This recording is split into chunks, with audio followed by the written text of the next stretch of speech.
ক্ৰিয়া কৰিতে কৃষ্ণৰ হইলা মন। নমস্কাৰ, মোৰ লগত আছে চক্ৰপাণী পৰাশৰ 56 সংখ্যক বনাইজৰ খেতিক সাৰ্বজনীন ৰাসৰ দেখুৱাবলৈ আহিছে। ৰাসখন আৰু বাৰ্তালাপৰ চেনেলত আপোনালোকে চাবলৈ পাব।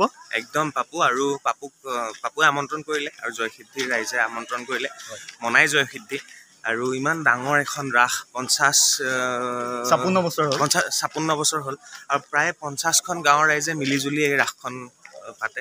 গতিকে খুব বেছি ভাল লাগিছে আৰু গোটেই দিনটো আৰু ৰাতিটো ইয়াতে পাৰ কৰিম আৰু বাৰ্তালাপত চাবলৈ পাব। আপোনালোকে চাই থাকিব আৰু পাপুৰ চেনেলটো লাইক কৰি দিব, শ্বেয়াৰ কৰি দিব। পাপুৰ তাতো ভিডিঅ' পাই থাকিব। আৰু এটা কথা কৈ দিওঁ, যিসকলে মিডিয়াম মাছ কমৰ লাইনটোত যাব বিচাৰে, বাৰ্তালাপ মিডিয়া একাডেমি কণ্টেক্ট কৰিব পাৰে। মোকো কণ্টেক্ট কৰিব, মই কৰাই দিম। আমাৰ যোনখিনি লোকেলখিনি আৰু মই কণ্টেক্ট কৰাই দিম ছাৰৰ লগত বা দাদাৰ লগত। মই দাদা বুলিয়ে মাতোঁ।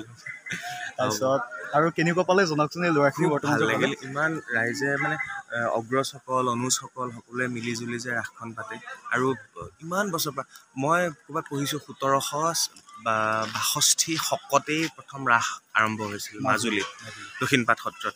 তাৰপিছতে সেই ৰাসে ইমান দূৰ আহি ৰাস এতিয়া সমগ্ৰ অসমৰ বিভিন্ন জেগাত ৰাস অনুষ্ঠিত হয় আৰু গাঁৱৰ ৰাইজে ল'ৰাখিনিয়ে বিশেষকৈ মিলি জুলি ইয়াত মূৰ্তিখিনি বনাইছে ইমান ধুনীয়াকৈ। আমি 15 দিন মানে মিনিমাম 15 দিন লগা হৈছে আৰু দিন ৰাতি সমাৰ্টাৰ কৰি লগা হৈছে একেলগে। এয়া আপোনালোকে এয়া দেখিছে কংসচৰৰ যি চিত্ৰটো এইটো দেখুওৱা হৈছে।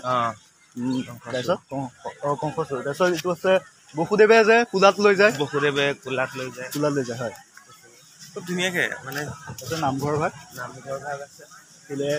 এইফালে আমাৰ আৰু এটা আছে, এইফালে এয়া পৰশুৰাম হয়, পৰশুৰাম ময়ূৰ পক্ষী তাৰপিছত এইফালে অৰ্জুন, শ্ৰীকৃষ্ণ ৰথ, লাচিত সকলোবিলাক খুব ধুনীয়াকৈ গাঁৱৰ ল'ৰাখিনি ইমান শিল্প তেওঁলোকৰ হাতত স্কিলবিলাক ইমান আছে ল'ৰাবিলাকৰ, সেইটোৱে ভাল লাগে। আৰু গধূলি আকৌ লগ পাম আপোনালোকক। ঠিক আছে, গোটেই ৰাসখন চক্ৰদাৰ যোনটো চেনেল বাৰ্তালাপ পাব তাত সম্পূৰ্ণ পাব আৰু বাৰ্তালাপৰ যিখিনি অনুষ্ঠান এবাৰ চাবলৈ পাব। বিধায়ক মহোদয়ো আহিছে, সেইখিনি সকলোবোৰ দেখুৱাম আৰু চেষ্টা কৰিম। আৰু মোৰ ভিডিঅ' তেনেকৈ বনোৱা নহয়তো, নেক্সট 2 নম্বৰ ভিডিঅ' লাহে লাহে গ্ৰ'থ হ'ব। ভাল ঠিক আছে, মই চেষ্টা কৰিম বনাবলৈ।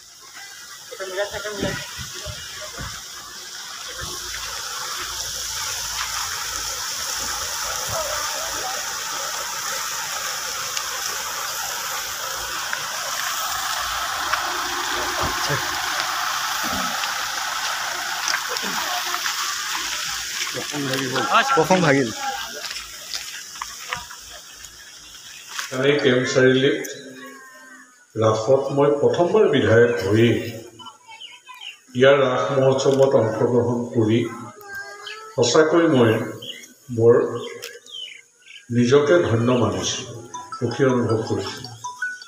আৰু সেই আনন্দতে তেতিয়া আমাৰ MLA ফাণ্ড মাত্ৰ 20 লাখ, 1 লাখ টকা ইয়াত দিছিলোঁ মূলমন্দিৰত, যে সেই ৰাসত আহি সন্তুষ্ট হোৱাৰ কাৰণে। গতিকে সেই গোপীসকলে গোৱা গীতকে এফাকি গাই আৰু বিদায় লওঁ। চল চল সখী হব বৃন্দাবনে যাব,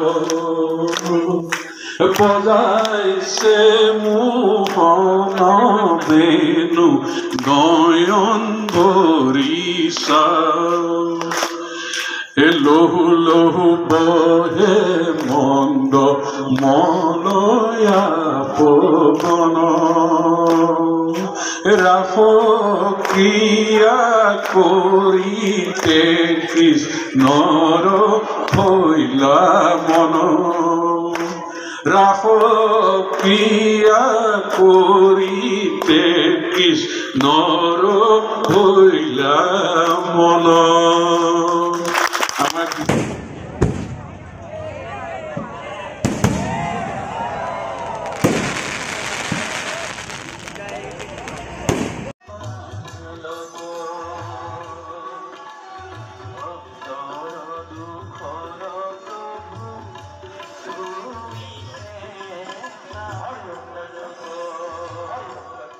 এই অঞ্চলটোলৈ আহিবলৈ পাই মই খুবেই গৌৰৱান্বিত আৰু এইকাৰণে গৌৰৱান্বিত অথনি বিধায়কৰ লগত কথা পাতোঁতেও কৈছোঁ যে মোৰ মামাৰ ঘৰ জামুগুৰিত আজি মোৰ এনেকুৱা লাগিছে মই যেন ক'ৰবাত মাৰ ঘৰলৈ আহিছোঁ বা মামাৰ ঘৰলৈ আহিছোঁ ইমান মৰম ইমান আদৰ সেইকাৰণে ধন্যবাদ জ্ঞাপন কৰিছোঁ আৰু বৃন্দাবন বুলি ক'লে স্বৰ্গ মৰ্ত্যৰ স্বৰ্গ আৰু বৃন্দাবনৰ কথা কোনে নাজানে য'ত সুখ মানে সুখৰ সীমা নাই বৃন্দাবনত আজি এই বৃন্দাবনখন তৈয়াৰ কৰা হৈছে ইয়াত আমি সকলোৱে একেলগে হাঁহি ফূৰ্তিৰে এই সময়খিনি পাৰ কৰিম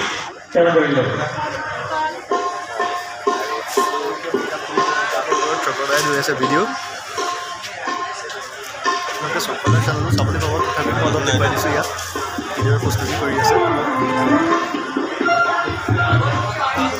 ইয়াৰ পিছতে আমাৰ এই নৃত্য নাটিকা সংগ্ৰাম পৰিৱেশন কৰা লক্ষ্মী কৰোৱা এয়া আমাৰ গোপীসকলৰ মাজত শ্ৰীকৃষ্ণ ব্যস্ত ফটো উঠাত এয়া গোপীসকলৰ মাজত এনেই মানে মোৰ নাম চক্ৰপাণি পৰাশৰ কৃষ্ণ নহয় আজি কৃষ্ণ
Terima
kasih.